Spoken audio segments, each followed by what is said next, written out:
सफल दाम्पत्य जीवन तो सुखी परिवार, ये कोई मात्र एक स्लोगन नहीं है भाइयों बहनों। ये गृहस्थ जीवन की प्रयोगशाला में सिद्ध किया हुआ एक सफल संदेश है।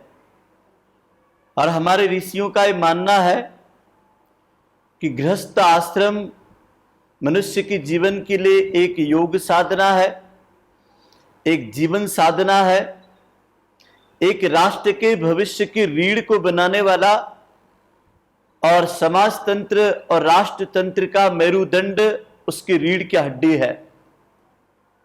हम सब भावना करेंगे कि इस गूढ़ रहस्य को हम ऋषि सूत्रों के माध्यम से आत्मसात करेंगे और इसके जो चारों चरण है उसमें अलग अलग प्रकार की विधाओं से आपको प्रेरित करते हुए अंत में एक छोटा सा प्रायश्चित और अनुव्रत कार्यक्रम होगा, इसके माध्यम से हम सब व्रतशील जीवन का प्रायश्चित के बाद एक नए गृहस्थ आश्रम का शुभारंभ करने जा रहे हैं। जैसे लाइसेंस से नवीनीकरण होते हैं, किसी भी कंपनी के, किसी भी फैक्ट्री के, किसी गाड़ी के, किसी बंदूक के, किसी ड्राइविंग के, इसी तरीके से आज आपके गृहस्थ जीवन का एक लाइसेंस नवीनीकरण का कार्यक्रम है। आप तो ऐसा ही मान लीजिए, एक बार वो दिन याद करिए जिस दिन आपका पाणी ग्रहण हुआ था और आप प्रणय बंधन में बंधे थे और आप दोनों अलग अलग परिवारों में पल करके एक नया परिवार बनाने के अभ्यास में लगे थे। लेकिन इसके पूर्व का जो कुछ है उसे भूल करके एक नया अभ्यास आज के बाद शुरू होगा। इसी विश्वास के साथ, इसी श्रद्धा और इसी प्रयोग विधि के साथ आपको आज का सत्र करना है। बायां हाथ नीचे, दायां हाथ ऊपर, क्योंकि जीवन में यदि कोई बहुत बड़ी चीज होती है वो होती है अंतःकरण की श्रद्धा। और श्रद्धा को जागृत करने के लिए अपने अंदर के द्वारों को, कपाटों को, दिल के रास्तों को खोलने के लिए और भीतर के जीवन में प्रवेश करने के लिए कोई एक अच्छा राजमार्ग है, वह महामंत्र गायत्री मंत्र। हम सब इस भाव से उच्चारण करेंगे कि अनंत अनादिकाल की अनघड़ को सुघड़ बनाने वाला दिव्य गुरु मंत्र हमारे जीवन को एक अच्छे मार्ग की ओर प्रेरित करने के लिए, एक अच्छे जीवन की सृष्टि सुंदर बने हमारी, इसीलिए हमारे दृष्टिकोण को, हमारे जीवन मूल्यों को, हमारी जीवन दिशा को हम किस और प्रेरित करें, इसका आज हम एक अनुशासन व्रत में हम बंधने जा रहे हैं। तो गायत्री महामंत्र आत्मबोध का मंत्र है, जीवन बोध का मंत्र है। स्व चेतना को परिष्कृत करके जीवन चेतना को और जीवों के साथ जोड़ करके संघबद्ध तरीके से हम एक वसुदेव कुटुंबकम की, एक पारिवारिक जीवन की महाविद्या को हम सीखने जा रहे हैं। उसके लिए हमारी पात्रता बढ़े, हमारी मनोवृत्ति बढ़े, हम जो भी कुछ आज सीखने जा रहे हैं उसको हम ऋषियों की महान प्रयोगशाला से उभरे हुए वो अनुभूत सूत्रों को अपने जीवन में उतारने का अभ्यास करेंगे। क्योंकि जो कुछ है कोई कसम नहीं है, जो कुछ कराया जा रहा है ये कोई अंतिम प्रयोग नहीं है, एक जीवन का अभ्यास है। ते जगत पिता, इस अभ्यास की कार्यशाला को हम जीवन में हम उतार सके, ऐसे हमारी ग्रहणशीलता और पात्रता और मनोवृत्ति विकसित हो, ऐसी कृपा करना।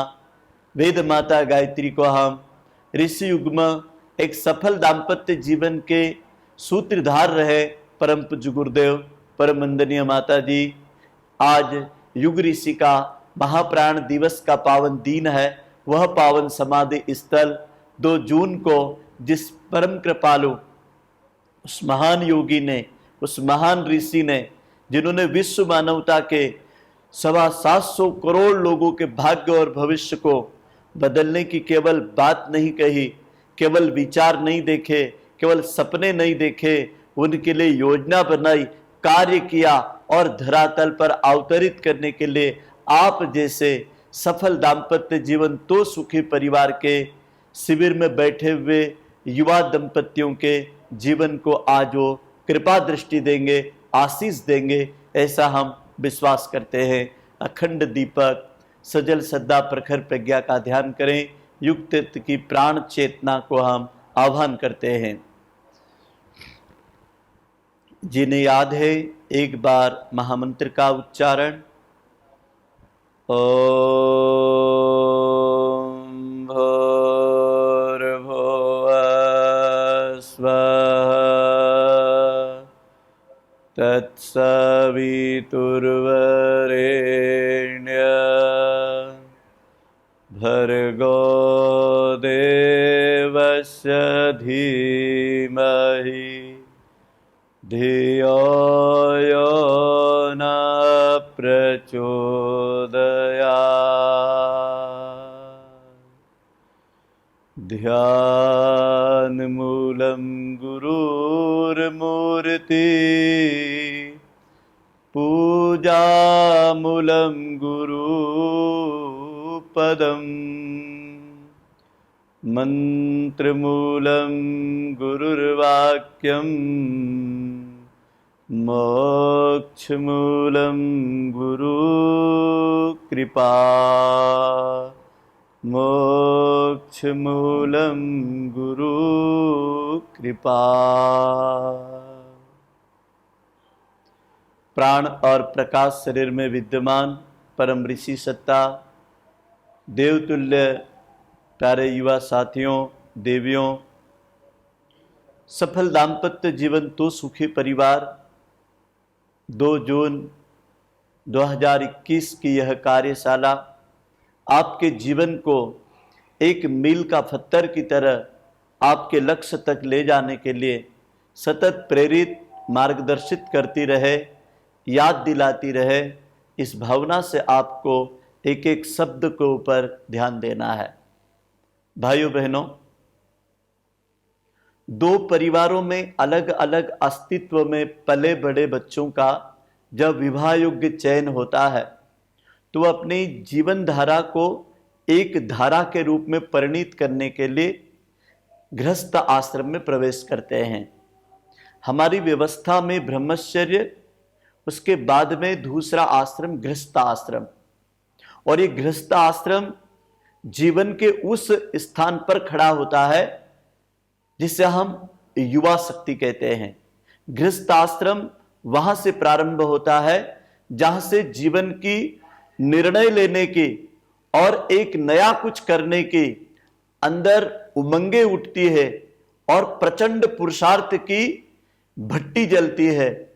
ऐसे समय में व्यक्ति चतुर्थ पुरुषार्थ करता है, धर्म, अर्थ, काम और मोक्ष के। तो ये चारों पुरुषार्थ को गृहस्थ आश्रम की प्रयोगशाला में प्रवेश करने के लिए एक संस्था होती है जिसे हम परिवार कहते हैं। तो परिवार रूपी संस्था में, परिवार रूपी तंत्र में हमारे पूर्व के अनुभवी, हमारे अग्रज, जिसको हम हमारे वडील कहते हैं, दादा दादी कहते हैं, माता पिता कहते हैं, कुटुंबी स्वजन कहते हैं, और उस परिवार संस्था में अब तक सर्वांगीण विकास के अलग अलग प्रकार के अभ्यास हो चुके हैं और उसी आधार पर एक अच्छा सुव्यवस्थित परिवार, एक अच्छा सद्ग्रस्त राष्ट्र को, समाज को, प्रकृति को, धर्म को, विज्ञान को और जीवन के विकास के अलग अलग जितने भी हमारे आयाम और क्षेत्र हैं वहां प्रतिभाएं देता है इसी गृहस्थ आश्रम की खदान से, इसी गृहस्थ आश्रम की प्रयोगशाला से। भाइयों बहनों, इसको अच्छे से यदि समझना है तो युग ऋषि लिखते हैं कि परिवार एक ऐसा तंत्र है, इस तंत्र में मात्र एक कुटुंब के रूप में केवल नर नारियों का समूह नहीं रहता है। गुण कर्म स्वभाव की भिन्नता वाले लोग एक मन, एक विचार, एक आत्मा और एक लक्ष्य के सिद्धांत पर अपने जीवन को विकसित करने के लिए सतत प्रयत्न और पुरुषार्थ करते हैं। और उन प्रयत्न और पुरुषार्थ में कौन किसके लिए क्या मदद कर देगा, कौन किसके सुख दुख में कब खड़ा हो जाएगा, कौन किसके भाग्य और भविष्य के निर्माण में कितने साधन लगा देगा, ये तो बात हो गई हमारी व्यक्ति और व्यक्ति के बीच के समूह में रहने की, एक दूसरे की सहकारिता की, एक दूसरे के सहयोग की, एक दूसरे के जीवन की सह यात्रा की। लेकिन भाइयों बहनों, यहां तक सीमित नहीं है। यदि इतना भी मिल जाए किसी को तो वो फिर भी महान नहीं बन सकता। जीवन में जब तक व्यक्ति स्वयं अपने निर्माण के लिए, स्वयं अपने पुरुषार्थ के लिए स्वयं जब तक नहीं तैयार होता है, जब तक उसके जीवन के कोई द्वार खुलते नहीं है। तो उसके लिए हमारे ऋषि ने 3 बातें बड़ी गंभीरता से कही है। सबसे पहला, नियमितता। यदि हमको परिवार का सहयोग मिल रहा है और हम दोनों पति पत्नी मिल करके अपने जीवन में एक नई ऊंचाई पर जाना चाहते हैं, चाहे क्षेत्र कोई भी हो, अर्थ का क्षेत्र हो, शिक्षा का क्षेत्र हो, उद्योग का क्षेत्र हो, कृषि का क्षेत्र हो, या स्वयं के स्वास्थ्य का क्षेत्र हो, या स्वयं की अपूर्णता को पूर्णता में बदलने के लिए किसी की कला के क्षेत्र में कोई तरक्की करना चाहता हो, इसके लिए एक आवश्यकता पड़ती, सबसे पहले अपने आप को निमित्त बनाना पड़ता है। बहुत सारे भाई बहन तरक्की, उन्नति, विकास और सफलता तो चाहते हैं, लेकिन अपने आप को गृहस्थ आश्रम के सूत्रों के साथ नियमितता से नहीं जोड़ते हैं। अपने कार्य के प्रति, अपने जीवन के प्रति नियमितता नहीं रखते हैं। और जब तक नियमितता नहीं आती है, जब तक हमारी जानकारियां, जब तक हमारे पास में मिले हुए साधन सब मिलकर के भी, और लोगों का सहयोग भी मिलकर के भी, न तो हमारा कोई भला कर सकते हैं, न हमें उन्नति, समृद्धि और स्वास्थ्य दे सकते हैं। हम चाहते तो सब ऐसा ही है कि हम संपन्न बने, सुखी बने, समृद्ध बने, हम जीवन में कुछ कीर्ति प्राप्त कर लें, लेकिन इसके लिए मात्र इधर उधर का योगदान नहीं, स्वयं का योगदान चाहिए, और उसे कहते नियमितता। आपके किए से सब होना है, दूसरों के किए से केवल कुछ होना है, आपसे सब कुछ होना है। और दूसरा सूत्र है समय।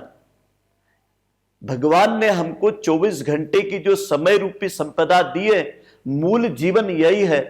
बहुत सारे लोग जीवन के वर्षों को गिनते हैं, लेकिन हमारे ऋषि कहते हैं कि जीवन की वर्षों की कड़ी तो जुड़ती जाएगी। यदि मिनट बीत गया, सेकंड बीत गया तो मिनट बीत जाएगा, मिनट बीत गया तो घंटा बीत जाएगा, घंटा बीते तो दिन रात बीत जाएंगे, और दिन रात बीतेंगे तो सप्ताह बीत जाएंगे, और सप्ताह बीतेंगे तो महीने बीतेंगे, और महीने बीतते बीतते वर्ष बीतेंगे, और वर्षों के बीतने के बाद आप 100 साल की सदी भी यदि देख लेते हैं, तो सबसे पहले आपने समय को कैसा जिया, समय का प्रबंधन किया हमने, समय का हमने विभाजन किया। समय आपके जीवन के पुरुषार्थ की मूल संपदा है, जिसको आप जीवन रूपी खजाने से खर्च करते हैं। तो टाइम मैनेजमेंट बहुत जरूरी है, हर काम की समय की बद्धता बहुत जरूरी है। बहुत सारे लोग घड़ी तो बांध लेते हैं, समय की नहीं मानते हैं। तो कोई घड़ी गहना है क्या? आपकी कलाई सुंदर दिखना चाहिए, या आपके काम समय पर होकर के आपका जीवन सुंदर दिखना चाहिए? हाथ में यदि महंगी से महंगी आप घड़ी पहनते हो, और टाइम पे यदि आप खाते पीते उठते नहीं हो, सोते जागते हो, ड्यूटी नहीं करते हो, तो एक घड़ी, एक नहीं सैकड़ों घड़ियां भी मिलकर के आपको समय पे नहीं चला सकती, जब तक आप समय के साथ नहीं बंधोगे। तो सबसे पहले हम समय रूपी देवता को, समय रूपी सूचक को, समय रूपी जीवन की लगाम को हम अपने जीवन के केंद्र में रखें कि नहीं साहब, मैं हर काम को समय के साथ, क्रमबद्धता के साथ करने का अभ्यास करता हूं। जिन जिन लोगों ने भी समय की चुनौतियों को और समय को समझा, उसी समय ने अवसर बनकर के उनको निहाल कर दिया, और जीवन में वो जो चाहते थे इसी जीवन में प्राप्त कर लिया, और उसी समय ने उनको यश, कीर्ति, मान, सम्मान सब कुछ दे दिया। और जिन्होंने समय की नहीं मानी, समय को बेपरवाह, आलस्य, प्रमाद में बिताया, अपने जीवन की लापरवाही में बिताया, समय तो हाथ से चले गया, लेकिन वो लौट के फिर कभी आया नहीं। हो सकता है पैसा आज चले जाएगा, कल आ जाएगा, लेकिन बीता हुआ समय आप पैसे से नहीं ला सकते हैं। आपके जीवन का जो क्षण बीत रहा है, एक क्षण भी आप जीवन में किसी भी प्रकार के अन्य मार्गों और साधनों से नहीं ला सकते हैं। जो एक अक्षय पूंजी प्रतिच्छल हमारे जीवन से नष्ट हो रही, समाप्त हो रही। धीरे धीरे हम चंदन की तरह घस रहे हैं। धीरे धीरे हमारे जीवन का ईंधन प्राणों की सांसों के रूप में धीरे धीरे विसर्जित होकर के, आज मान लिया जाए कि किसकी उम्र 26 साल, 27 साल, 35 साल, 40 साल, 56 साल, 50 साल, आपकी जो उम्र है, जीवन के खजाने से इतना समय निकल गया, मतलब इतना जीवन आपका समाप्त हो गया। लेकिन याद रखना, जो शेष है वही विशेष है। इस समय की घड़ी को आप विशेष मान लीजिए। तो उसके लिए क्या लगेगा आपको? तीसरी चीज लगेगी विचार। यदि आप ये विचार कर लेते हैं कि जो शेष है वही विशेष है, तो यही एक छोटा सा नन्हा सा विचार आपके जीवन को उसी बीज की तरह जो मिट्टी में जाकर के एक बार अपने को गला देता है, एक बार अपने को परिस्थिति और प्रकृति के साथ में उठ खड़ा होकर के जीवन में विकास की नीति अपना लेता है। तो नन्हा सा बीज जिसको कोई पहचानता नहीं था, जिसकी कोई किसी भी प्रकार की इधर उधर कोई देखभाल नहीं थी, वो कितनों का आंखों का, कितनों के जीवन का साधन बन गया। क्यों? क्योंकि उसने मिट्टी के साथ एक विचार करके गलना सीख लिया। बस तो हमारे पास में बहुत बड़ी सामर्थ्य होती है। यही एक मानवीय मस्तिष्क है कि जिसके पास में विचार शक्ति होती है, और विचार शक्ति ही हमारे जीवन में जीवन मूल्यों में बदलाव देती है, जीवन में व्रतशीलता देती है, जीवन के उन सूत्रों को देती है जिसको हमने धारण किया है। हम भेड़ बकरी बिच्छू सांप, हम जल के थल के गगन के वो जीव जंतु नहीं है जो केवल पेट और प्रजनन में समाप्त हो जाएंगे। नहीं भाइयों बहनों, हम आपका सांपत्य जीवन, हम आपका गृहस्थ आश्रम जीवन की प्रयोगशाला है, जीवन की व्यायामशाला है, और गृहस्थ आश्रम हमारे आने वाली पीढ़ी की एक पाठशाला भी है। यदि हम कहें कि बच्चे स्कूलों में जाते हैं तो वहां जानकारी और शिक्षा लेते हैं, और घर के विश्वविद्यालय में, घर की पाठशाला में बच्चे जीवन के व्यवहारिक सूत्र, बच्चों की जीवन जीने की कला, बच्चों की संवेदनशीलता, बच्चों की आत्मीयता, बच्चों की त्याग, बच्चों की तितिक्षा, बच्चों का वात्सल्य और प्रेम घर की पाठशाला में होता है।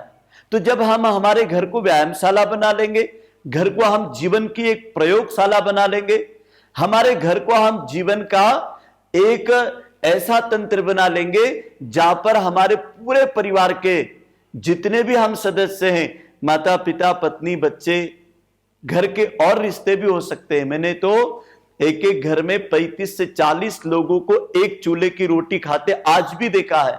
आज लोग एकल परिवार की बात करते ना, मैंने ऐसे ऐसे बड़े बड़े संयुक्त परिवार भी देखे हैं। उनके बीच में रह करके भी मैंने अपनी साधनाएं करी, तो मुझे पता लगा कि वो भारतीय जीवन पद्धति संयुक्त परिवार की, अपवाद में नौकरी पैसे के लिए, अपने व्यक्तिगत जीवन की कमाई धमाई के लिए यदि हम गए हैं कहीं दूर तो कोई दिक्कत नहीं है। लेकिन आपसे निवेदन है कि हम गृहस्थ आश्रम की इस प्रयोगशाला में अपने जीवन में यदि महान बनना चाहते हैं तो एक बात हमेशा ध्यान रखना है, जिसको हमारे ऋषि ने कहा है कि जीवन का कोई भी क्षेत्र हो, उसमें यदि हम प्रगति चाहते हैं, उन्नति चाहते हैं, विकास चाहते हैं, परिणाम चाहते हैं, तो हमें एक बात ध्यान रखना है, संयम से जीना है, हर समस्या का समाधान मिलता जाएगा। चाहे आप स्वास्थ्य चाहते हैं तो संयम रखना पड़ेगा, चाहे आप संपन्न बनना चाहते हैं तो संपन्न रखना पड़ेगा। तो आपकी संपन्नता भी संयम से ही मिलेगी, स्वास्थ्य भी संयम से मिलेगा, और घर परिवार में इज्जत सम्मान और भविष्य भी संयम से ही खड़ा होगा। बहुत सारे लोग कहते हैं कि संयम क्या है, तो गुरुदेव के सूत्र में एक शब्द में यदि कहूं तो भाव से पार उतारने वाली संयम एक नौका है, जीवन की वो डोर है, जीवन का वो धागा है जिससे आप कई प्रकार की उलझनों को सुलझा सकते हैं। एक सूत्र से आप भाव से तर सकते हैं, चाहे आज करो चाहे कुछ खोने के बाद करो। समस्याएं अनेक, समाधान एक, संयम जीवन का आधार है। अब संयम कौन सा साहब? सबसे पहले हम इंद्रिय संयम करेंगे, अपनी पांचों ज्ञान इंद्रियों को, कर्म इंद्रियों को हम संयम से रखेंगे, क्योंकि हमारी हर हरकत को हमारे बच्चे देख रहे हैं, हमारे पड़ोसी, हमारा समाज देख रहा है, हमारी स्वयं की विचार और अंतर आत्मा और हमारा मन उससे प्रशिक्षित हो रहा है। तो हमारे ऋषि कहते हैं कि जब बिगड़े मनों को जब साधना होता है तो उसके लिए क्या करना पड़ता है? बिगड़े मन को मनाने के लिए इंद्रिय संयम करना पड़ता है। कई बार लोग मुझसे कहते हैं हम मान गए आपकी बात, लेकिन हमारा मन नहीं मानता है। तो मन नहीं मानता, उसका कारण एकमात्र यह है कि हमने अपनी इंद्रिय भोगों में, इंद्रियों के असंयम में अपने विचारों को डुबा रखा है।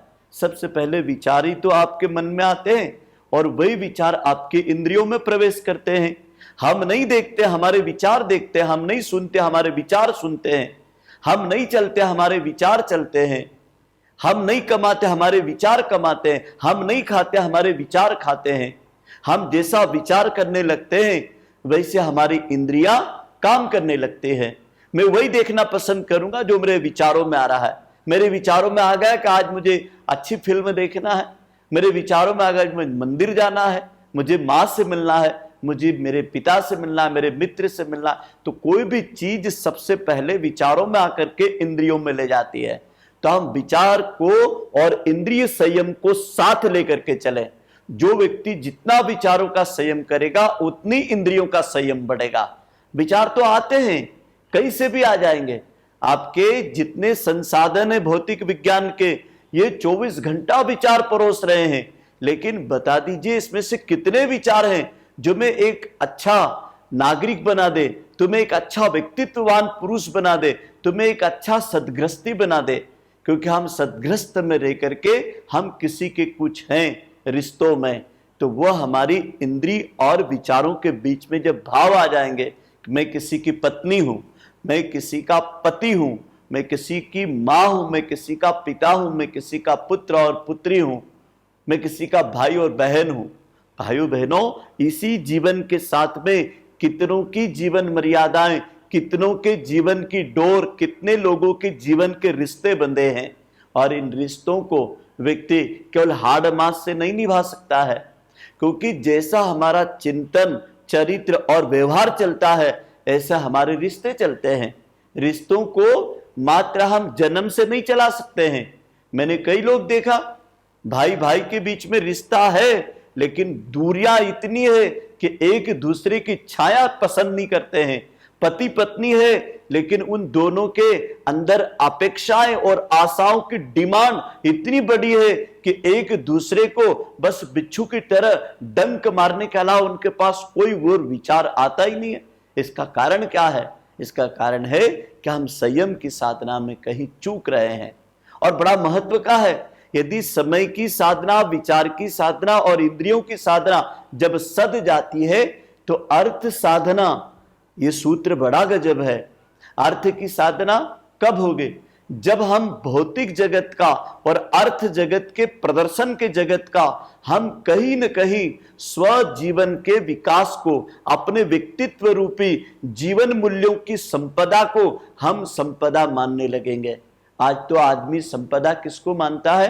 पैसे को मानता है, प्रदर्शन को मानता है, दिखावे को मानता है। और एक व्यक्ति दूसरे व्यक्ति की, एक बहन दूसरी बहन की इस स्पर्धा को संपदा के साथ जोड़ करके अपने जीवन के भोग अग्नि में उसको होली की तरह जला रहा है।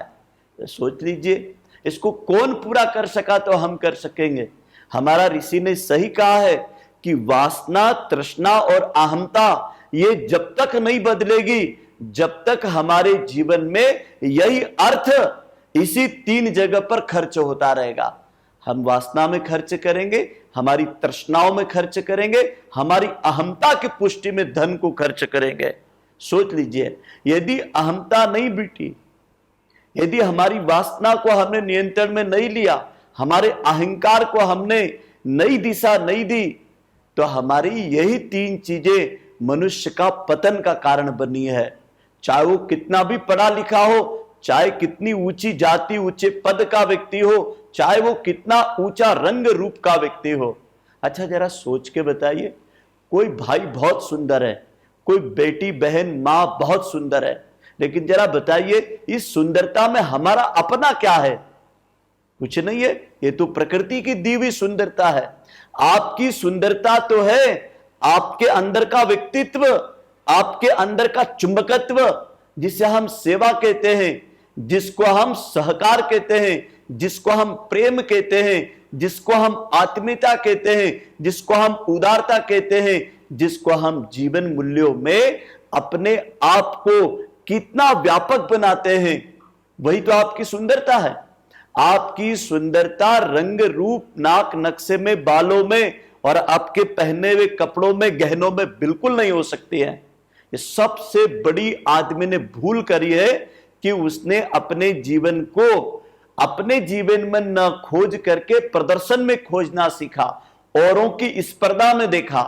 अरे कोई बिगड़े मन का व्यक्ति, कोई बिगड़े विचार की बहन यदि अपने जीवन में प्रदर्शन कर रहा है तो हम उससे प्रभावित हो गए। ये कितनी बड़ी हमने भूल करी है। तो आपसे अनुरोध करता है यह विचार मंच, सदगृहस्थ के जीवन में अपना अर्थ का नियोजन, अपनी कमाई का नियोजन अपने बजट के साथ जब तक नहीं हम करते हैं, जब तक बैंकों का कर्ज, जब तक अपने जीवन में संपत्तियों का बिक्री होना, जब तक अपने जीवन में इन्हीं संपदाओं की होड़ के कारण और तरह की आशाएं, अपेक्षाएं इतनी बढ़ती जाएगी कि हमारे पास जो कुछ वर्तमान में है सब कुछ कम लगने लगता है। क्योंकि ये तो हवस है, ये तो एक आग है, और यह दुष्चिंतन की आग हमारे अर्थ का संतुलन बनने नहीं देती है। एक सरकार भी बजट बनाती है, एक संस्था भी बजट बनाती है, एक कोई मैनेजमेंट, न्यायपालिका, एक कोई नगर पालिका, पंचायत भी बजट बनाती है। जब जाकर के एक गांव का, एक शहर का, एक देश का, राज्य का वो संचालन करते हैं। तो हमारा परिवार भी एक संस्था है, एक समूह से हम रहने वाले लोग यदि अपना बजट नहीं बनाएंगे खर्च का, उसको तो युगरी से ऐसा बोलते हैं कि उसको 5 भाग में पैसे को बांट दीजिए। आपकी कमाई जितनी है ना उसको 5 भाग में बांट दीजिए। पहला भाग उन्होंने बताया उदर पूर्ति के लिए, मतलब खाने कमाया है तो सबसे पहले आपको ऊर्जा के लिए खाना पड़ेगा, तो खाने पीने पे एक बजट। उसके बाद में यदि शरीर है तो मेंटेनेंस, तो स्वास्थ्य के ऊपर बजट, और जीवन है तो इसके रख रखाव की, सुसंस्कारिता के ऊपर, सभ्यता के ऊपर, अपने जीवन को सुंदर व्यवस्थित ढंग से रखने के लिए कपड़े लगेंगे, जूते मोजे लगेंगे, कार गाड़ी जो भी साधन लगते हैं, साधन का भी बजट बना लीजिए। लेकिन याद रखिए अपने बजट में न्यूनतम, गुरुदेव ने तो लिखा है 20 से 15% बचत आपकी होनी चाहिए आपके बजट में। और ये जो बचत है ये आपके बच्चों के भविष्य के लिए, आप अपने सुख दुख के लिए, अपने जीवन के उस कार्य के लिए जिससे आपको सगुन मिले, आत्म शांति मिले, कहीं जगह दान करने की भावना हो जाए तो आपका बजट है। कहीं अपने बच्चों को कुछ, अपने रिश्तेदार सगों के बीच में कुछ ले जाने की भावना है तो आपके पास बजट है। तो हमारे ऋषि कहते हैं कि बजट को भी बांट करके हमें काम करें, इसके आगे हम जाए नहीं। इसके अंदर यदि कहीं खर्च करने का मन करे तो कंजूसी करे भी नहीं, क्योंकि आपने तो बजट बना के चला। यहीं से तो खुशियां मिलती है, ऐसा नहीं होता है। क्योंकि जो आपके पास वर्तमान में जो अभाव है, दुख है, उसको पूरा तो अर्थ ही करेगा, और यदि वो अर्थ ही करेगा तो फिर अर्थ का आपको बजट बना करके उसका हिस्सा वहां पे लगाना पड़ेगा, जब जाकर के आप साधनों के अभाव को भी दूर कर सकते हैं। दूसरों की देखा देखी से किसी भी साधन की हम होड़ ना करें और ना उसे बदलने की कोशिश करें। मैंने तो देखा एक परिवार में 2-4 भाई इकट्ठे रहते हैं, अच्छी बात है, लेकिन छोटे छोटे पर्व त्योहारों पर, जन्मदिन, विवाह दिन, बच्चों के कोई स्कूल और बच्चों के कोई व्यवस्था को लेकर के हम घर में ही प्रतिस्पर्धा करने लग जाते हैं, हम घर में ही एक दूसरे से ईर्षा करने लग जाते हैं। ये कितना बड़ा दुर्भाग्य है। ये ईर्षा और ये घर की प्रतिस्पर्धा ये हमें कहां ले जाकर के टिकाएगी? ये घर को ऐसा कर देगी जैसे दिमक लकड़ी के अंदर घुस जाती ना, और अंदर ही अंदर पूरी लकड़ी को खोखला कर देती है। ऐसे ही आज घर, परिवार, रिश्ते अंदर ही अंदर खोखले हो रहे हैं। दिखने को तो दिखता है कि मेरी बहन है, मेरा भाई है, मेरी माँ है, मेरे पिता है, मेरे पति, मेरे बच्चे हैं, लेकिन इनके पास जब आत्मीयता से मिलो ना, तो फिर इनके पास में एक दूसरे के लिए वक्त नहीं है, एक दूसरे के लिए प्रेम नहीं है, एक दूसरे के लिए प्यार नहीं है, एक दूसरे के लिए क्षमा नहीं है, एक दूसरे के लिए सहनशीलता नहीं है। मानी बात, अलग अलग तरीके के घर में लोग हैं, किसी को कोई रोग है, किसी को कोई व्यसन है, किसी में कोई कमियां है। गुण कर्म स्वभाव की कमी तो कहीं न कहीं घरों में देखने को मिल ही जाती है। सब एक जैसे हो नहीं सकते। जब सब एक जैसे नहीं हो सकते हैं तो हमको अपने व्यक्तित्व से अपना परिचय देना है, उसकी जीवन की प्रगति को, उसके जीवन के विकास को, उसके जीवन की कोई आदतें भी है ना, वहीं तक रखो। आप तो उसमें कोई अच्छा ही देखना प्रारंभ कर दो। हमारा ऋषि कहता है, यदि किसी बुरे से बुरे आदमी को भला व्यक्ति बनाना हो, किसी का व्यसन छुड़ाना हो, किसी का आलस्य छुड़ाना हो, किसी का प्रमाद छुड़ाना हो, किसी की शिकायत छुड़ाना हो, किसी की कमी दूर करना हो, तो एक काम करो, उसकी कोई अच्छाई खोज करके समय समय पर उसको प्रोत्साहन के रूप में बोलते रहो। समय समय पर उस चीज को, उसके अंदर की अच्छाई को बढ़ाते रहो। यदि किसी व्यक्ति में कोई व्यसन है, शराब, बीड़ी, सिगरेट, तंबाकू का, और हम सभी परिवार वाले मिलकर के हर समय उस व्यक्ति को हम टार्चर करते रहेंगे, उसके ऊपर प्रेशर बनाते रहेंगे, दबाव बनाते रहेंगे, उसको तरह तरह की प्रताड़ना देते रहेंगे, तो वो व्यक्ति बदलाव के बजाय वो क्या करेगा, प्रतिशोध करेगा। मतलब कभी कभी वो आपके अच्छे कामों में भी असहयोग करेगा, और हो सका तो बिगड़ने के रास्तों को और नए तरीके अपना लेगा। इससे तो अच्छा यह है कि कई बिगड़ों को मैंने इस स्थिति में देखा है कि उनके पिछले जीवन को देखो तो आपको लगेगा ही नहीं कि यही पड़ोस के भैया इतने खराब थे, लेकिन कहीं गायत्री परिवार के दीप यज्ञ में, कहीं गायत्री परिवार के विवाह दिवस, जन्म दिवस पर, किसी गायत्री परिवार के किसी यज्ञ समारोह कार्यक्रम में, या किसी हमारे रचनात्मक वृक्षारोपण या किसी गांव को गोद लेकर के स्वच्छता अभियान में साथ गया, और कुछ दिनों के बाद में पता लगा वो तो भाई शराबी व्यक्ति था, वो जुआरी व्यक्ति था, उसके गलत आचरण थे। एक बिगड़ा हुआ आदमी अच्छाई से जुड़ने के बाद उसको खुद को भी पता नहीं लगा कि मेरी बुराइयां कब अच्छाइयां में बदल गई और मैं एक बुरा व्यक्ति, एक भला व्यक्ति बन गया। तो भले से भले व्यक्ति में भी एक अच्छाई रहती है, अच्छे से अच्छे व्यक्ति में भी एक बुराई रहती है। अब चुनाव हमको करना है।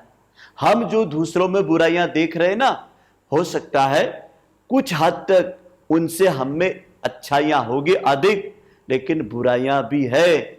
लेकिन उन बुराइयों के कारण अगला व्यक्ति अपने जीवन की बात या तो उम्र के हिसाब से, पद के हिसाब से, आपकी जाति और कद काठी और आपके प्रभाव के हिसाब से हो सकता खुल के नहीं बोलता हो, लेकिन आपसे प्रभावित बिल्कुल नहीं हो रहा है, आपसे प्रेरित बिल्कुल नहीं हो रहा है, आपसे उसका जीवन बिल्कुल नहीं बदल रहा है।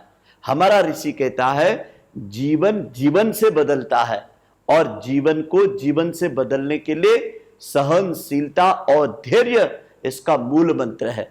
नहीं देखा वो मुंशी नाम के युवक को, कितना शराबी, कितना जीवन से पतित आदमी, लेकिन उनकी पत्नी ने धैर्य नहीं छोड़ा। उसने अपने पति को बदलने के लिए अपने पुरुषार्थ में कोई कमी नहीं रखे। जब वो शराब भी पी करके आते थे तो उनको साफ सुथरी जगह पे नहला धुला करके अच्छे कपड़े पहना करके बिठाती थी, अच्छा से अच्छा खिलाते थे। एक रात जब उसकी शराब उतरी और वही व्यक्ति पूछता है कि आपने भोजन नहीं किया? बोले मैं कब भोजन करते, ये तो आज आपने पूछ लिया, पिछले 10 सालों से यही हो रहा था घर में। बोले 10 सालों से आपने इतनी बड़ी सहनशीलता, इतना 10 साल का धैर्य रखा, आज मेरा हृदय बदल गया। और वो क्या बन गया? स्वामी श्रद्धानंद बन गया। आज वो जो गुरुकुल कांगड़ी जो आप देख रहे हैं हरिद्वार में, गंगा के किनारे 500 एकड़ में, वो किसी जमाने में एक शराबी व्यक्ति जो स्वामी श्रद्धानंद बन सकता है, तो क्या मेरा अपना भाई, क्या मेरा अपना बेटा, क्या मेरा अपना पति एक भला इंसान नहीं बन सकता क्या? एक अच्छा इंसान नहीं बन सकता क्या? एक चीज की हमने कोई कमी रखी, क्या हमने उसको सुधारने के लिए हमने जो तरीके अपनाए, लड़ाई के, झगड़े के, गाली के, गलौज के, मार के, पीट के, तिरस्कार के, उपेक्षा के, अपमान के, और इसको आप मानते हैं सुधारने की प्रक्रिया? आपको मैं एक बार नहीं 1000 बार इसी बात को कहूंगा कि किसी को प्रताड़ित करके, किसी को दंडित करके मन नहीं आप बदल सकते हैं, तन पर चोट दे सकते हैं और कुछ दिनों के लिए आप भय में परिवर्तन भी देख सकते हैं। शाश्वत और पूर्ण परिवर्तन के लिए मन का परिवर्तन बहुत जरूरी है। और हमारे ऋषि लिखते हैं कि मन का परिवर्तन ही व्यक्ति का बदलाव है, मन का परिवर्तन ही जीवन का नया प्रारंभ है। हम जो जीवन जी रहे थे, जिस जीवन को हम जीवन कह रहे थे, वो जीवन नहीं था, वो भोग था। वो जीवन की एक तृष्णा, वासना, अहंता की अग्नि थी। इसको परिष्कृत करने के लिए, इसको तराशने के लिए, इसको निखारने के लिए तो बनाया गृहस्थ आश्रम। यदि मात्र वासना की पूर्ति करनी थी तो आदमी कहीं भी वेश्यालय चले जाता, केवल रोटी खानी थी तो किसी होटल चले जाता, केवल सोना ही था तो किसी अच्छे रेस्ट हाउस में जाकर के अच्छे गलीचे पे सो लेता। और भाइयों बहनों, जीवन के केवल दोस्त यारी बनाते थे तो किसी भी पर्यटन स्थल पे जाकर के घंटों बिता करके नए नए मनोरंजन करके आ जाता। मात्र इसका नाम जीवन नहीं है। जीवन, जब हम परिवार रूपी प्रयोगशाला में रहते हैं तो यहां तो नए नए प्रयोग होते हैं। एक अपनत्व की भावना से, एक प्रेम, प्यार और क्षमा की, सहनशीलता और धैर्य की छेनी हथौड़ी से हम उसकी अनघड़ता को सुगढ़ता में बदलने के लिए धीरे धीरे धीरे सब मिल करके एक पुरुषार्थ करते हैं, एक अवसर दिया है। यदि किसी के घर में भी किसी न किसी प्रकार की कोई दुख है, कोई कमी है, कोई व्यसन है, कोई पीड़ा है, कोई पतन है, तो उसका एक ही रास्ता युग ऋषि ने बताया है, प्यार प्यार प्यार, प्रेम प्रेम प्रेम, क्षमा क्षमा, सहानुभूति, सहकारिता। यदि बात समझ में आती भाइयों बहनों, तो आप पति पत्नी सबसे पहले अपने आप के सीने पर हाथ रख करके पूछो कि क्या हमने अपने इस परिवार को अपना परिवार मान लिया? मैंने कई युवा युवती देखे हैं कि जिन्होंने आज भी अपने घर को घर नहीं माना है। हमेशा वो अपना एक व्यक्तिगत कोई घर की तलाश करते हैं, इस घर को घर नहीं मानते हैं। इसीलिए उनकी वासनाएं, उनके व्यक्तिगत लोभ, मोह, लालच और व्यक्तिगत स्वार्थपरता इतनी बढ़ जाती है कि भले परिवारों को टूटते देर नहीं लगती है और हमारे टूटे दिलों को रूठते देर नहीं लगती है, और बिगड़े मनों से और रूठे दिलों से घरों की खुशियां हम तलाशते हैं, कभी नहीं मिलेगी भाइयों बहनों। इन घरों को हम अच्छे रंगों में, अच्छे ग्रेनाइट में, अच्छे मार्बल में, अच्छे साज सोगत और पर्दों में, ऐसो आराम के साधनों को क्या हम घर कहते हैं? ये मकान है, ये बंगले हैं, ये कोठी है। घर तो कहते हैं भाई जहाँ दाम्पत्य जीवन के वो सूत्र होते हैं जहाँ पर बेटा बेटी, माता पिता, पति पत्नी, अपने रिश्ते, कुटुंबी, स्वजन जहाँ सुख दुख में आते जाते हो, वो घर बनते हैं। और घर जब भी बने हैं वो व्यक्ति के इसी जीवन की प्रयोगशाला से बने हैं जहाँ संस्कार होते हैं, जहाँ संस्कृति की अवधारणा होती है, जहाँ परिवार में एक साथ बैठ करके विचार विनिमय होता है, विचारों का मंथन और आदान प्रदान होता है, जहाँ निर्णय की समूह में बैठ करके क्षमताएं होती है। क्या हम साथ बैठ करके दायित्व, एक दूसरे का नियोजन, एक दूसरे के कर्तव्यों और उनके उत्तरदायित्वों के प्रति उन्हें जागरूक करने के लिए उनका नियोजन करते हैं परिवार में? हमारे घर में तो 5 साल से बड़ा जो भी है उनका एक नियोजन का चार्ट बना दीजिए, उनकी उम्र के हिसाब से उनको काम बांटिए। लेकिन घर में कोई भी व्यक्ति ने ये नहीं कहना चाहिए कि इस घर में रहता हूं लेकिन यहां मेरे ऊपर कोई जिम्मेदारी नहीं है। आज गैर जिम्मेदारी के कारण हम घर में भी रहते हैं लेकिन घर में हम किसी को एक सही जवाब नहीं दे पाते हैं, घर में एक सही सामान को संभाल के नहीं रख पाते हैं, घर में किसी के किसी के प्रति जो कर्तव्य है वो भी हम सही पूरे नहीं कर पाते हैं। क्यों? क्योंकि हमारा नियोजन नहीं किया। यदि घर में 5 लोग हैं तो 5 का नियोजन करो, 10 का है तो 10, और 2 है तो 2 का भी कर सकते हैं, 2 को भी काम बांट दो। कोई सुबह से शाम तक जितने काम है एक ही करता रहेगा क्या? बिल्कुल नहीं। एक नया परिवार बनाती है अपनी ममता से, अपनी करुणा से, अपनी सजल संवेदना से, अपने वात्सल्य से, अपने प्रेम से, अपने कौशल से। और वो माताएं यदि इसको ना विकसित करें तो उस परिवार के बाद आकर के इस परिवार को कलह कलेश, कुड़न, रुदान, विलाप, दुख और अनेक प्रकार के संकटों का अंबार भी खड़ा कर सकती है। तो माताओं बहनों को कितने तरीके का कौशल दिया भगवान ने। पुरुष मात्र कमा करके ला सकता है, लेकिन एक समग्र परिवार का प्रबंधन, खर्च से लगा करके बाजार तक का, और बाजार से लगा के घर की अलग अलग मनोवृत्ति के लोगों के, एक एक लोगों के अलग अलग जो चीजें होती, खाने की, पीने की, रहने की, जीने की, उनमें माता का सबसे ज्यादा रोल रहता है। मेरी बहनों, मेरी बेटी, मेरी माताओं, आपसे हाथ जोड़कर निवेदन कहते हैं कि आप में इतने सारे गुणों को इसी जीवन के छोटे से गागर में सागर बना के भगवान ने दिया है। तो आप अपने उस गुणों को विकसित करके एक महान नारी के व्यक्तित्व का, एक महान ग्रह जीवन की, क्या कहते हैं हम, ग्रह लक्ष्मी, अपने जीवन में पत्नी को मात्र केवल एक पराये बाप की बेटी को घर ही नहीं लाते हैं, उसको गृह लक्ष्मी बना देते हैं। और वो गृह लक्ष्मी जब घर में आकर के इस परिवार को सुख समृद्धि के नए आयाम दे सकती है, इसके लिए आवश्यकता क्या पड़ेगी? व्रतशील जीवन की, अणुव्रत की आवश्यकता पड़ती है। तो आज आप जितने भी लोग इस कार्यक्रम को सुन रहे हैं ना, आप लोग अपने परिवार के साथ महीने 2 महीने में एक बार बैठ करके अणुव्रत की और व्रतशील जीवन के ये 5 सूत्र को संकल्प के रूप में यहां से आप लेके जा रहे हैं। तो सबसे पहला है अणुव्रत का संकल्प, श्रमशीलता। भगवान ने श्रम करने की 8 घंटे की ताकत सब में दे रखी है। आप बीमारी का बहाना बना करके, अज्ञान का बहाना बना करके, उम्र का बहाना बना करके आप किसी को निकम्मा मत बनाइए। अपने हिस्से का कोई न कोई छोटा मोटा श्रम हर व्यक्ति को जरूर जरूर करना चाहिए। चाहे घर की साफ सफाई हो, चाहे घर के रख रखाव हो, चाहे बाजार से लेन देन करनी हो, हर जगह आप नौकर पर आश्रित मत रहो। ये परावलंबन है। हमारा ऋषि कहता, परावलंबन ही दुखों का कारण है, परावलंबन ही बीमारियों का कारण है, परावलंबन ही गरीबी का कारण है, परावलंबन ही हीनता, दीनता, दुख, गंदगी का कारण है। आप तो स्वावलंबी बनिए, श्रमशील बनिए। श्रमजीवी व्यक्ति ही जीवन में अपने सांसों का, अपनी कला का, अपने विचारों का एक आधार खड़ा करता है मेहनत से। और दूसरा आता है मितव्ययिता। दूसरा सूत्र बड़ा गंभीर है। हम मितव्ययी बने, हम फिजूल खर्चों से बचें, हम प्रदर्शन से बचें।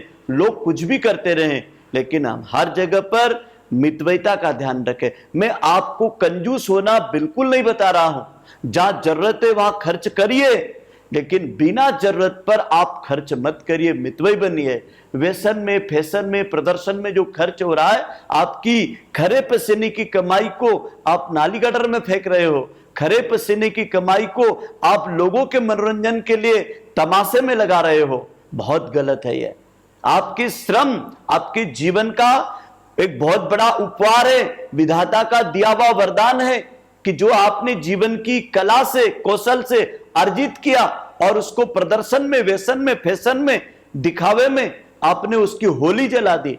तो आप मितव्ययी बने। और अगला और तीसरा सूत्र है सहकारिता। हमारा ऋषि कहता है, जब परिवार सहकारिता के साथ चलता है, एक दूसरे के सह जीवन के साथ, किसी के दुख में हम खड़े हो, किसी के सुख में हम खड़े हो, तो कोई हमारे खड़े होगा। हम किसी के सुख दुख में जब खड़े होते नहीं है, तो अपने ऊपर जब विपदा आती है तो हम किसी की तरफ किस मुंह से देख सकते हैं। इसलिए सहकारिता परिवार का प्राण कहा गया है। घर में यदि किसी को हम पानी पिलाते हैं, किसी को हम होके भोजन का पूछते हैं, किसी को हम आते जाते आओ और आने और जाने का अभिवादन करते हैं, तो यही रिटर्न आपको मिलना है। नए चक्रवर्ती ब्याज के मिलना है, पक्की बात। आप सहकारिता के, सेवा के इन गुणों को समाज रूपी खेत में बो के देखिए, वापस फसल लहलाएगी और आपको रिटर्न मिलेगा। आप कितनों के काम आए, उसमें से बहुत लोग आपके लिए अवसर देखते कि हम इनके कब काम आ जाए। काम आके देखो कभी किसी के। और चौथा और महत्वपूर्ण सूत्र है शालीनता। हमारे ऋषि कहते हैं शालीनता बिना मोल मिलती है, उससे सब कुछ खरीदा जा सकता है। शालीनता आज के जमाने में छोटे मोटे सभ्यता को, छोटे मोटे शिष्टाचार को, लेकिन शालीनता हमारे कपड़ों में, हमारी भाषा में, हमारे रिश्तों की मर्यादा में, पति पत्नी और बच्चों के बीच में, कुटुंबी स्वजनों के बीच में, हमारे से अग्रजों बड़ों के बीच में, जहाँ जिस क्षेत्र में भी हम काम करते हैं उस क्षेत्र में भी शालीनता से आप अपनी छाप छोड़ सकते हो, आप अपनी पहचान बना सकते हो। शालीनता से आपके बाल, आपके हाथ, आपके पैर, आपके कपड़े, आपकी बोली भाषा, ये सब कुछ बोलती है, शालीनता से बोलती है। शालीनता एक ऐसी भाषा है, शालीनता एक ऐसा सौंदर्य है, शालीनता एक ऐसी फैशन है जो चलते आदमी को प्रभावित कर लेती है। आदमी नहीं, त्रिलोकीनाथ भगवान भी शालीनता से प्रभावित होकर के उसके कैमरे में आपकी सेल्फी लेता है। क्योंकि हमारी जो सौम्यता है, हमारी निज की जो एक विनम्रता है, हमारे जीवन की एक जो सहज बॉडी लैंग्वेज है, एक सहज हमारा स्वभाव है, वही तो आपके जीवन का असली स्वरूप है। ये जो आप बनावटीपन करते हैं ना, नकली प्रदर्शन जो भी कुछ करते हैं ना, इसका अस्तित्व ज्यादा देर नहीं रहता है। ये तो ठग भी कर देते, तो बहुरूपया भी कर देते हैं। लेकिन जो शालीन लोग होते हैं वो तो बिल्कुल गंगा की तरह हमेशा निर्मल रहते, सहज रहते। उनको कहीं भी देख लो। कई पति पत्नी मैंने देखे हैं जो नकली ड्रामा करते हैं, वो कभी भी पकड़ में आ जाता है। कई बहनें अपने पति को नकली प्रेम कर लेती, कभी कभी कई पति अपनी पत्नी को नकली प्रेम कर लेते हैं। लेकिन प्रेम में कभी भी दिखावा नहीं होता है, प्रेम में कभी प्रदर्शन नहीं होता है, प्रेम में कभी भी केवल उपहार नहीं होता है। प्रेम तो हृदय की भाषा से बोला जाता है और हृदय की भाषा से सुना जाता है। और ये तो एक पशु भी जानता मेरे भाई। हम किसी गाय को, कुत्ते को, चिड़िया को आखिर दे क्या देते हैं? बस एक प्रेम की निगाह से थोड़ी देर देख के देखो, इतना बोलते ही चिड़िया आपकी तरफ, गाय आपकी तरफ, कुत्ता आपकी तरफ आने लगता है। एक अनजान अपरिचित व्यक्ति प्रेम भरी आंखों से देख करके आपसे बात करने लगता है। कहां आपने उपहार दे दिया, कहां उसको आपने धन का कुछ अंबार दे दिया। बहुत बड़ी संपदा है शालीनता। इसीलिए युग ऋषि लिखते हैं कि शालीनता बिना मोल खरीदी जा सकती है, लेकिन इससे सब कुछ पाया जा सकता है। विश्व की कोई चीज आपके पास में नहीं हो, ऐसा नहीं हो सकता है। इस शालीनता का चुंबक इतना पावरफुल है। करके देखना, आजमा के देखना। अंतिम और पांचवा सूत्र है व्रतशील जीवन का, जो पति पत्नी के जीवन में बहुत जरूरी है, पूरे परिवार को जरूरी है। हमारे नाती पोती, बच्चे, माँ बाप, सबको ये कह देना, संघर्षशीलता। जीवन में संग्राम है, जीवन में संघर्ष है, जीवन में चुनौतियां हैं, जीवन में प्रतिकूलताएं हैं, जीवन में उतार चढ़ाव है, गरीबी अमीरी है, घाटा मुनाफा है, जय पराजय है, यश अपयश है। ये संघर्ष है, हर एक के जीवन में आता है। कई लोगों ने संघर्षशील जीवन में भाई ने भाई का साथ छोड़ दिया, पत्नी ने पति का साथ छोड़ दिया, बच्चों ने माँ बाप का साथ छोड़ दिया। यही तो दुर्भाग्य है। अब घर में पिता को कोई बड़ी बीमारी हो गई तो बच्चों ने साथ छोड़ दिया। मान लिया जाए कि पिता सेवानिवृत्त हो गए और कोई उनको लकवा मार गया तो किसी वृद्धाश्रम में डाल दिया। मान लो भाई को किसी व्यापार व्यवसाय में कोई घाटा लग गया तो सगे भाई ने उससे बातचीत बंद कर दी कि कहीं मेरे घर रोटी खाने न आ जाए, कहीं सुख दुख में मेरे से कोई पैसा न मांग ले। अरे भाई, इनको तो छोड़ो। पत्नियों ने अपने पतियों को तलाक दे दिया, बोले वो तो बीमार हो गया। अरे बीमार होगा, जिस दिन आपका विवाह था उस दिन ये स्वर्ग से सुंदर यही लड़का था।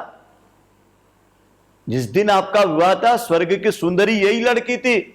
लेकिन आपके घर आने के बाद यदि इसको कोई तकलीफ हुई है, इस वर के साथ आपका जीवन जुड़ने के बाद कोई तकलीफ हुई है, तो फिर हम क्या उस वर को, उस वधु को बदल करके स्त्री पुरुष के जीवन को केवल हम रूप रंग सौंदर्य में मानेंगे? जीवन की संघर्षशीलता कहां गई? भाइयों बहनों, याद रखना, यदि जीवन को कभी आपने यहां बचा करके कहीं और गए, तो वहां भी एक नई संघर्ष की कहानी शुरू होगी, एक नई चुनौती खड़ी होगी, एक नई परिस्थिति खड़ी होगी। फिर क्या वहां भी बदल दोगे?